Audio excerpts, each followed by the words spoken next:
విషయం చెప్పి సింగపూర్ లాంటి కన్సార్టియంని తరివేసే పరిస్థితికి వచ్చారు. One of the best Norman faster అనే కన్సల్టెంట్ని లేకుండా పంపించేసే పరిస్థితికి వచ్చారు. 3 రాజధానులు అన్నారు, 3 ముక్కలాట ఆడారు. కడాన 5 సంవత్సరాల తర్వాత 10 సంవత్సరాల తర్వాత మీ రాజధాని ఏదంటే చెప్పుకోలేని పరిస్థితి దుస్థితిలో మనం నెట్టేసే పరిస్థితికి వచ్చారు. డబ్బులు ఎక్కడున్నాయన్నారు.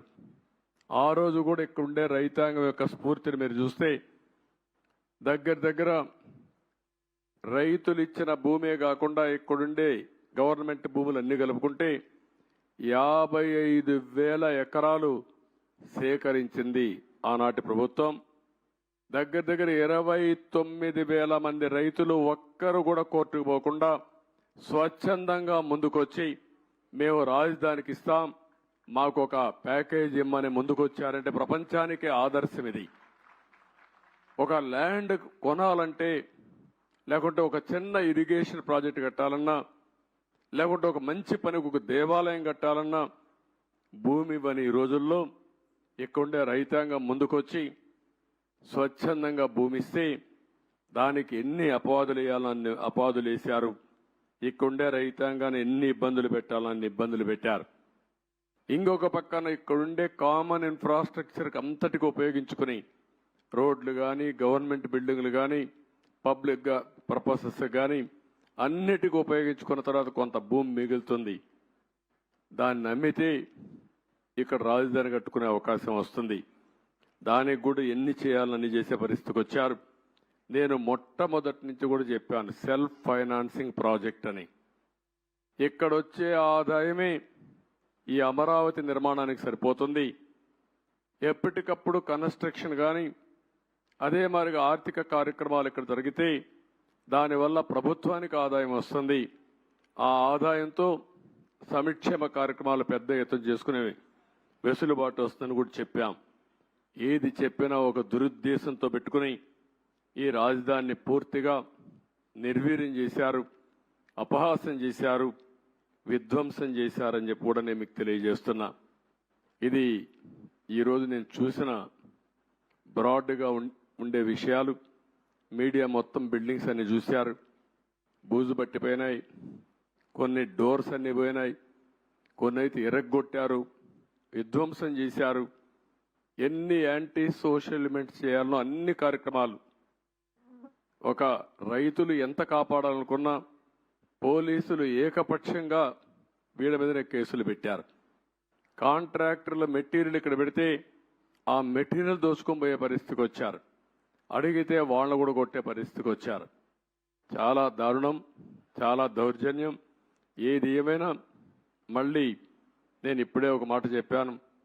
ఒక పక్కన ప్రజలతో చర్చిస్తూనే ఎంత నష్టం జరిగింది రాష్ట్రానికి ఆ విషయాలు చెప్తూనే మొత్తం ఇక్కడ చూస్తే బ్రహ్మాండమైన బిల్డింగ్స్తో ఎక్కడికో వెళ్ళవలసిన ఈ రాజధాని ఈ తొమ్మంతా పెరిగిపోయి ఎక్కడికక్కడ బిల్డింగ్ లేసిన ఫౌండేషన్ కానీ కొంత కన్స్ట్రక్షన్ కానీ కమ్మేసే పరిస్థితికి వచ్చింది. ముందు ఒక మాట చెప్పాను, ఒక టెండర్ పిలిచి రాజధాని మొత్తం ఈ తుమ్మ చెట్లన్నీ తీయండి, కనీసం ఒక క్లారిటీ వస్తుంది, ఒక విజిబిలిటీ వస్తుంది. అంత లోపల మనం అంతా కూడా ప్రజలతో చర్చించిన తర్వాత ఏం చేయాలో అవి కూడా ఆలోచిస్తాం. ఒక దుర్మార్గమైన వ్యక్తి చేసే విధ్వంసానికి అమరావతి బలైపోయింది. రాష్ట్రానికి తీవ్రమైన నష్టం జరిగింది. ఆ విషయమే ప్రజలకు చెప్తూ మీరందరూ కూడా ఒక్కొక్కసారి రాగద్వేషాలకు అతీతంగా ఇప్పటికి కూడా 11 సీట్లే వీళ్ళు గెలిచారు. కొంతమంది ఓట్లేశారు. ఓట్లేసిన వ్యక్తులు కూడా మీరు ఒక్కసారి ఆలోచించుకోండి. ఇలాంటి వ్యక్తికి ఓటేయడం భావ్యమా? అలాంటి వ్యక్తులు రాజకీయాలకు అర్హులా? ఇలాంటి వాళ్ళని మనం సహకరిస్తామా? ఒకవేళ ఇలాంటి వ్యక్తులు కానీ రాష్ట్రంలో కానీ రాజకీయాల్లో ఉంటే భవిష్యత్తు ఏమవుతుంది అనే విషయం కూడా ప్రజలందరూ అర్థం చేసుకోవాల్సిన అవసరం ఉంది. ఇది మనందరి భవిష్యత్తు, మన పిల్లల భవిష్యత్తు. కాబట్టి మనం అందరం కూడా ఎక్కడికక్కడ కొంతమంది అనుకుంటారు మాకే సంబంధం అమరావతి అని, మాకే సంబంధం పోలవరం అని, అభివృద్ధి అంటే అదేంటని. అట్లా కాకుండా అభివృద్ధి జరిగితే మీ జీవితాలు బాగుపడతాయి. ఈరోజు ఏ గవర్నమెంట్ అయినా సరే ప్రభుత్వ విధానాల ద్వారా ప్రజా జీవితాలను మారుస్తుంది. అటు కేంద్ర ప్రభుత్వంలో ఉండే నరేంద్ర మోడీ గారు కానీ, వివిధ రాష్ట్రాల్లో ఉండే రాష్ట్ర ముఖ్యమంత్రులు కానీ, ఇక్కడ ప్రభుత్వం కానీ మీ జీవితాల్లో వెసులుబాటు తీసుకురావడం, మీ జీవితాల్ని బాగు చేయడం, ఒక పక్క సంక్షేమ కార్యక్రమాలు చేస్తూనే ఇంకొక పక్క అభివృద్ధి కార్యక్రమాలు చేస్తూ తాత్కాలికంగా మీకు వెసులుబాటు ఇవ్వడమే కాకుండా దీర్ఘకాలంలో మీ జీవితాలకు వెలుగొచ్చే విధంగా చేయాల్సిన బాధ్యత ప్రభుత్వాలపైన ఉంది. ఈరోజు హైదరాబాద్ని అభివృద్ధి చేశాం. దాని ఫలితాలు అక్కడ ప్రజానీకం ఎంజాయ్ చేస్తున్నారు. అదొక తృప్తి నాకు. ఆ రోజు నేను వేసినటువంటి ప్రతి ఒక్క కార్యక్రమం చేసిన అభివృద్ధి కానీ, లేకపోతే వేసిన ఫౌండేషన్లు కానీ, ఆలోచనలు కానీ ఏది పెండింగ్ పెట్టకుండా ప్రతి ఒక్క ముఖ్యమంత్రి చేతనైనంత వరకు ముందుకు తీసుకెళ్లారు. చేత కాకపోతే వదిలిపెట్టారు. ఎవడు విధ్వంసం చేయలే. కానీ ఇక్కడికి వచ్చే కొందికి విధ్వంసం జరిగే పరిస్థితి వచ్చింది. ఒక్క విధానం మీరు గుర్తుపెట్టుకోవాలి. ఒక్క ఐటీకి ప్రాధాన్యత ఇస్తే ఈరోజు ప్రపంచంలోనే తెలుగువారు బ్రహ్మాండంగా రాణించే పరిస్థితికి వచ్చారు. ఎన్నో సంవత్సరాలు కాలేదు, 25 సంవత్సరాలే. 25 సంవత్సరాల్లో ఎన్నో దేశాలకు వెళ్ళిపోయారు. నన్ను అరెస్ట్ చేసినప్పుడు చూస్తే నా జీవితంలో ఎప్పుడూ మర్చిపోలేను. 70-80 దేశాల్లో నిరసన తెలియజేశారంటే ఆ దేశాల్లో వీళ్ళు ఉన్నారని ఆశ్చర్యం వేసే పరిస్థితికి వచ్చింది. నిన్న కూడా మీరు చూశారు ఎన్నికల్లో అందరూ కూడా ఉదయం 8 గంటలకు 7 గంటలకు వచ్చి రాత్రి 2 గంటల వరకు ఓట్లు వేశారు.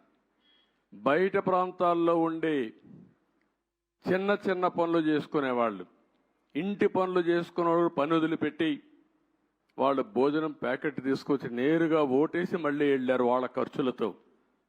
ఎక్కడో అమెరికా, ఆస్ట్రేలియా లేకపోతే ప్రపంచంలో వేరే దేశాల్లో ఉంటే లక్షల రూపాయలు ఖర్చు పెట్టుకుని వచ్చి ఓటేసి వాళ్ళ బాధ్యత నిర్వహించారు. ఈ విషయం ప్రతి ఒక్కరూ గుర్తుపెట్టుకోవాల్సిన అవసరం ఉంది. ఓటేయడం మీ బాధ్యత అనుకొని ఈ 5 ఏళ్లు చేసిన విధ్వంసం చూసిన తర్వాత మళ్ళీ మేము భరించలేమనే ఉద్దేశంతో మీరు ముందుకు వచ్చారు. కానీ ఈరోజు నేను ఇక్కడుండే ప్రజానీకాన్ని కోరేది ఒకటే, అనునిత్యం మీరు ఆలోచించాల్సిన అవసరం ఉంది. మాకు కూడా మీరు ఒక స్ఫూర్తిని ఇవ్వాల్సిన అవసరం ఉంది. ఎక్కడికక్కడ గైడెన్స్ ఇస్తా ఉంటే, మాకు కూడా ఆలోచనలు ఇస్తా ఉంటే, మా ఆలోచనలు మీ యొక్క సమస్యలు రెండు కూడా జోడించుకుని మెరుగైన ప్రజా విధానాలకు రూపకల్పన చేస్తాం. దానివల్ల మీ జీవితాల్లో మంచి జరుగుతుంది. ఏ కార్యక్రమం చేసినా ప్రజల కోసం చేస్తాం కాబట్టి ప్రజలు ఇందులో భాగస్వాములు కావాల్సిన అవసరం ఉంది. అందుకే మొన్న పోలవరం పోయినప్పుడు కూడా చాలా స్పష్టంగా చెప్పాను. ఈరోజు అమరావతికి వచ్చినప్పుడు చాలా స్పష్టంగా చెప్తున్నా. అన్ని విషయాలు ఏమాత్రం అరమరకలు లేవు. మొత్తం మేము ముందర పెడతాం. మేము చేసే ప్రతి ఒక్క పని మీ యొక్క భవిష్యత్తు కోసం చేసే పని కాబట్టి మిమ్మల్ని అందరినీ భాగస్వాములు చేయడం మా ప్రధానమైన కర్తవ్యం ప్రజాస్వామ్యంలో. ఇది చేస్తూనే ఎప్పటికప్పుడు నిర్ణయాలు కూడా తీసుకుంటాం. ఎవరైతే తప్పుడు పనులు చేసి కడాన కంకర కూడా దొంగిలించారో అలాంటి వాళ్ళని క్షమించడం కరెక్ట్ కాదు. వీళ్ళకి అలవాటు అయిపోయింది. అవి చేయడంగానే కాకుండా మళ్ళీ ఇక్కడ వాళ్ళ ఇష్ట ప్రకారం రౌడీజం చేయడం, అందరినీ బెదిరించడం, అడ్డం వస్తే కొట్టడం, ఇష్టానుసారంగా ప్రవర్తించడం అన్నీ జరిగాయి. అవన్నీ కూడా ఏ మాత్రం కూడా ఎవ్వడి ఆటలు ఎక్కడ జాగవు, జరగనీయం. అవసరమైతే నిర్మోహమాటంగా అణిచివేస్తాం తప్ప ఇష్టానుసారంగా మేమేం చేసినా జరుగుతుంది. రౌడీజం చేస్తాం, రాజకీయాన్ని అడ్డం పెట్టుకుంటామంటే మాత్రం అది జరగనీయకుండా చేస్తానని చెప్పి కూడా మీ అందరికీ హామీ ఇస్తూ మరొక్కసారి అందరికి కూడా ఇక్కడుండే రైతాంగానికి మనస్ఫూర్తిగా నమస్కారాలు. మిగిలిన అన్ని విషయాలు మాట్లాడతాను. మీకేదైనా క్వశ్చన్స్ ఉంటే 1 or 2 media.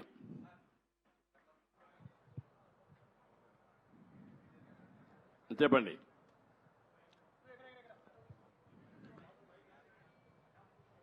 Mic. Hello sir, 1 minute mic.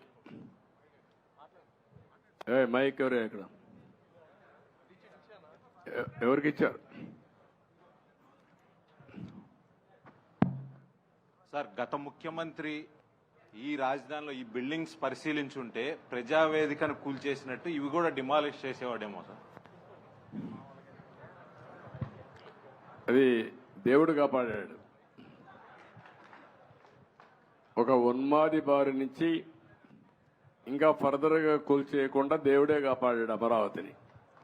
అందుకే నేను చెప్పాను, కొన్ని 16,000 గ్రామాల్లో పూజలు చేసి పవిత్రమైన మట్టిని, పవిత్రమైన జలాలను తీసుకొచ్చారు ఇక్కడికి. పార్లమెంటు సాక్షిగా ప్రధానమంత్రి తీసుకొచ్చాడు. మొత్తం ప్రార్థనాలయాలు దేశంలో విదేశాల్లో నుంచి తీసుకొచ్చాం. పవిత్రమైన వ్యక్తులు పుట్టిన జన్మస్థలం నుంచి కూడా, అంటే స్ఫూర్తిదాయకంగా ఫ్రీడమ్ ఫైటర్స్ అన్ని వాళ్లే కాపాడారు. కాబట్టి మీరు కూడా కష్టపడ్డారు, రైతులు పోరాడారు, దేవుళ్ళు సహకరించారు. సార్, 5 సంవత్సరాల నుంచి ఏదైతే నిర్లక్ష్యానికి వదిలేశారో ఈ దాదాపు 80-90% కంప్లీట్ అయింది.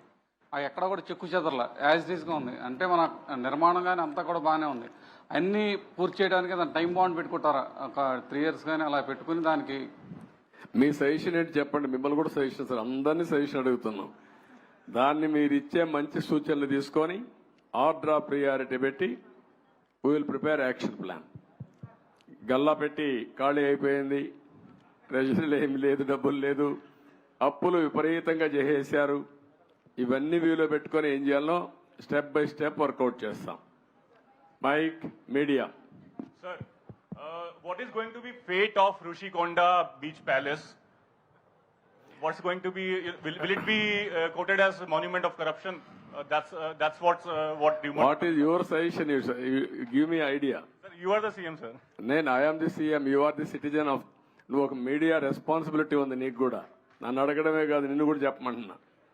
ఏం చేస్తే ఇలాంటి వాళ్ళని శాశ్వతంగా సమాజం నుంచి వెలేస్తామో అలాంటివి ఆలోచించాలి.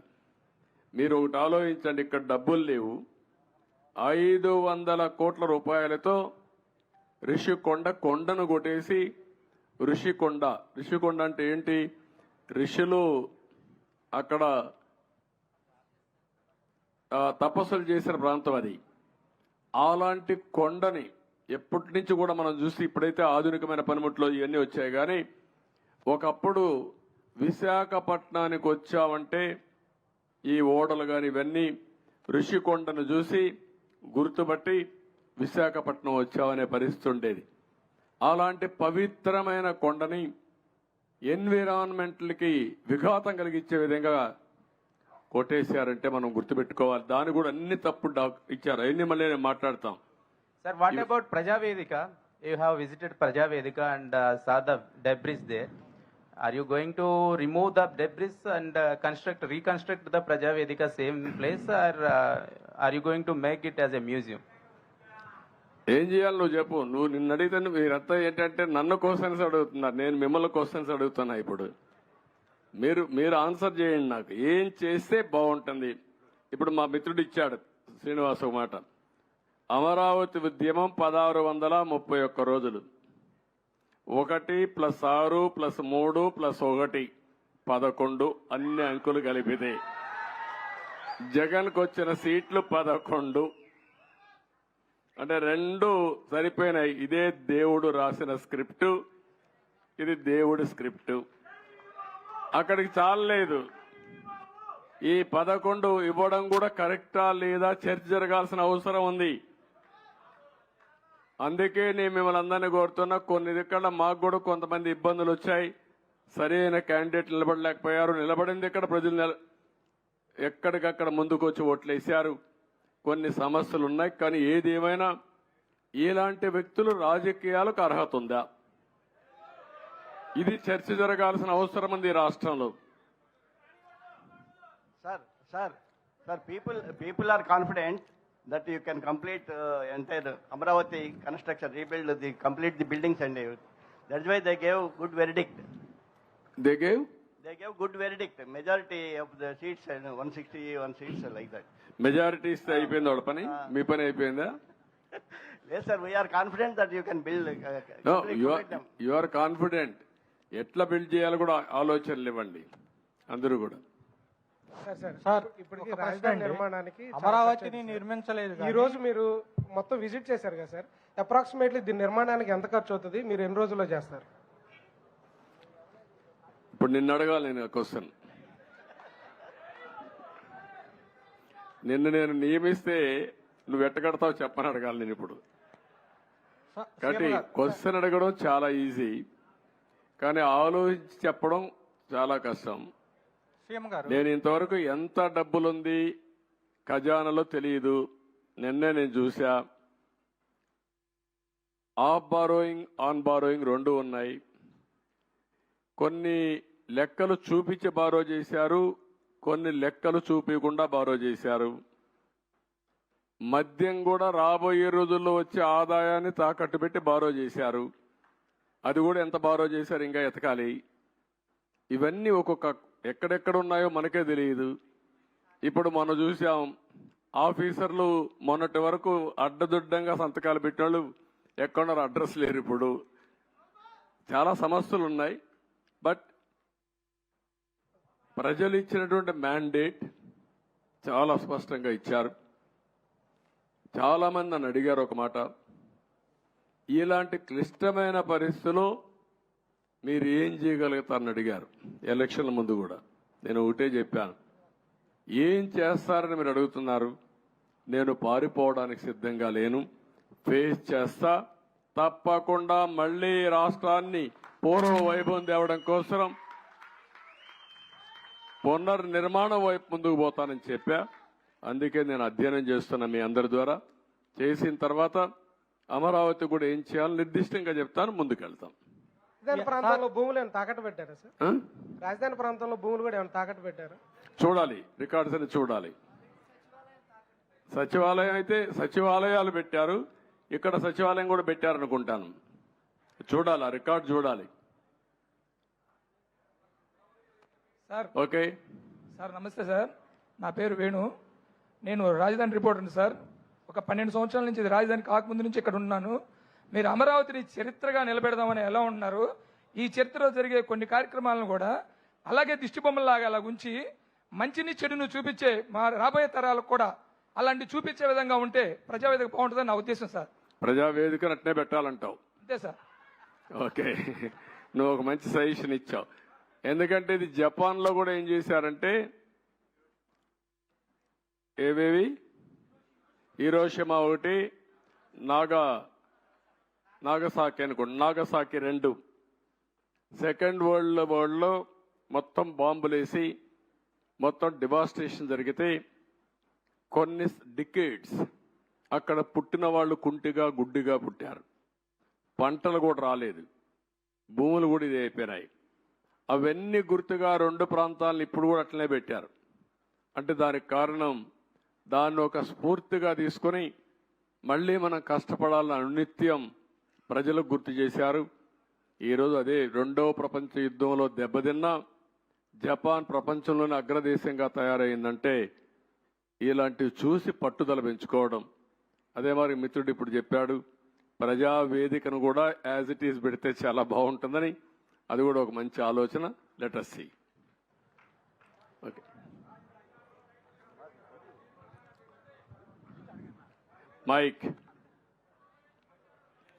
మైక్ ఒకసారి ఆయనకు.